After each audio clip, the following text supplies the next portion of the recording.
স্বাধীনতার জন্য বাঙালিদের এক করার পিছনে সময় সময়ে দেয়া বঙ্গবন্ধুর দফাগুলোই ছিল মূল নিয়ামক শক্তি। 1954 সালে এমনই এক দফা ছিল যেখানে বঙ্গবন্ধু বলেছিলেন সমবায় বা ঢিপ ঘরের মাধ্যমে আবাদের ব্যবস্থা। তৎকালীন আমলে বিষয়টি কার্যকর না হলেও বর্তমান সরকারকে ধন্যবাদ এমন মহৎ উদ্যোগ কার্যকর করার জন্য। এরই ফলে প্রতি সিজনে কৃষকের বাঁচছে প্রায় 13 লক্ষ টাকা এবং বছরে প্রায় 26 লক্ষ টাকারই বেশি। বিষয়টি খুব অবাক করার মতো। দেখতে থাকুন, আমি আপনাদের এই বিষয়ে ব্যাখ্যা দিচ্ছি।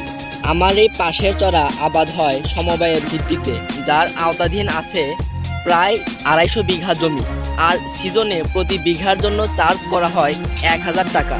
অতএব সিজনে এই জমি আবাদে পানি বাবদ খরচ হয় 1000 গুণন 250, অর্থাৎ প্রায় 2.5 লক্ষ টাকা।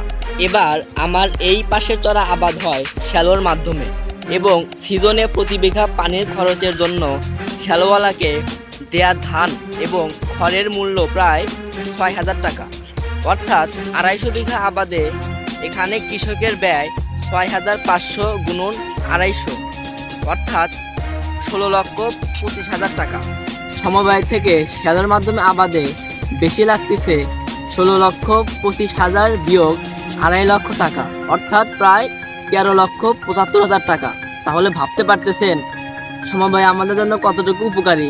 আর শ্যালোর মাধ্যমে কৃষকেরা প্রতি 250 বিঘাতে প্রায় 13 লক্ষ টাকা প্রতি সিজনে লস দিচ্ছে।